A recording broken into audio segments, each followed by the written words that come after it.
The historiography section of classical Chinese literature, known as the Shibu, functions like a massive, dimly lit imperial archive.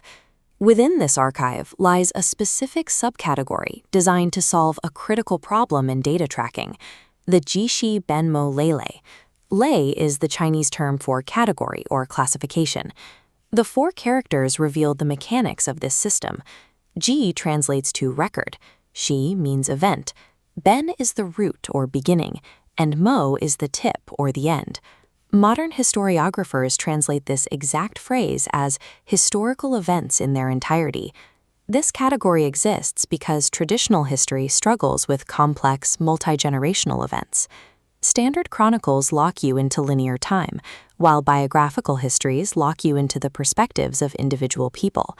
Both methods slice a continuous event into fragments. Recording history is a problem of data architecture. The structure you choose dictates what kind of truth you can extract from the archive.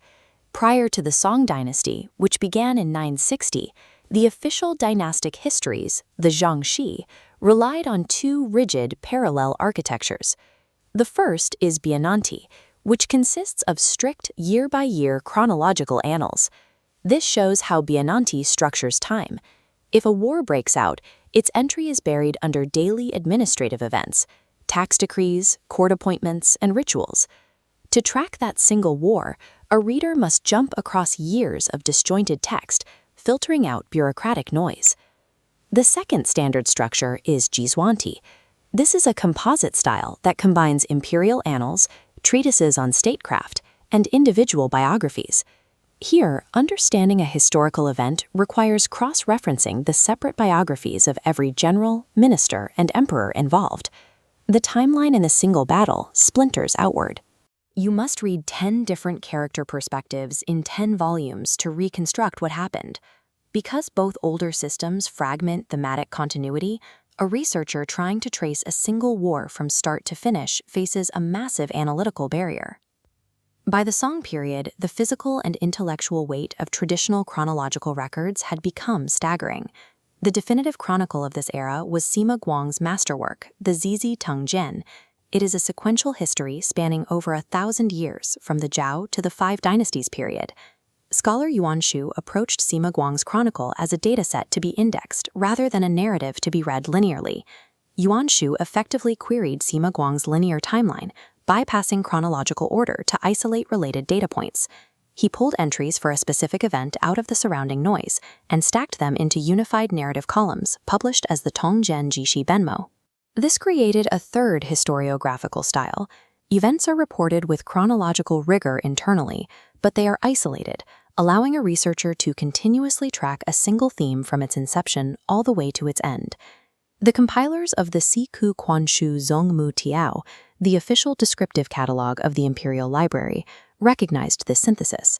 They noted that it merged the strict chronological advantages of annals with the focused readability of biographies.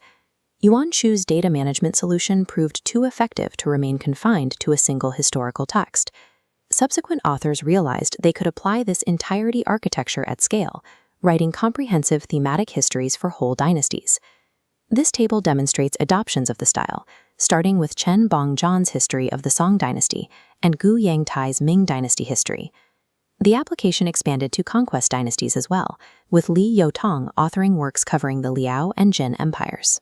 This movement repackaged centuries of dynastic history for thematic readability, prioritizing the mechanics of the event over the actions of individual emperors. By the Ming dynasty, Jishi Benmo had transitioned from a specific book title into a fundamental classification within Chinese historiography. During the Qing dynasty, the state initiated the compilation of the imperial manuscript series known as the Siku Quanshu, an effort to copy and categorize all significant Chinese texts. Imperial compilers expanded the Jishi Benmo section to house any history narrating a single theme. But the themes they chose to prioritize within this newly expanded historical category were heavily and aggressively militaristic. A specific historical genre flooded this newly expanded category, the Fanglui. The Fanglui were military annals, invented by the Qing state to record their campaigns. This scrolling list displays the disproportionate volume of these military campaign records.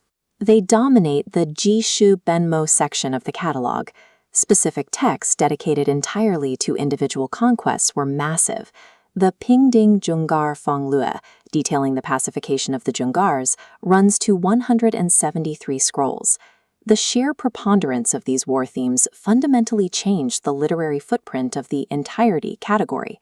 The database was now heavily skewed toward the logistics of state violence.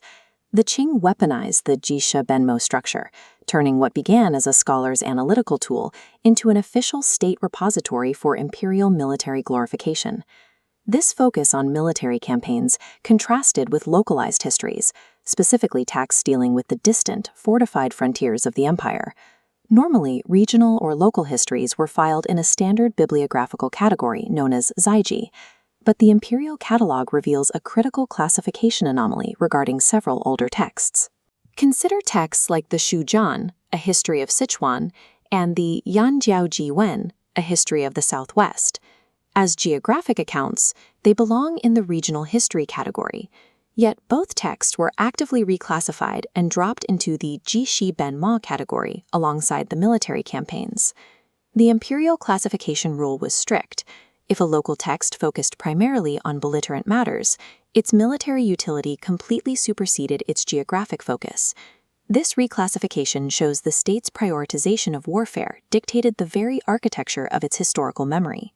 Yan Shu invented the Jishi Benma dais structure to help readers understand the continuous time flow, but the Qing dynasty demonstrated that the architecture of history ultimately bends to the priorities of the state that compiles it.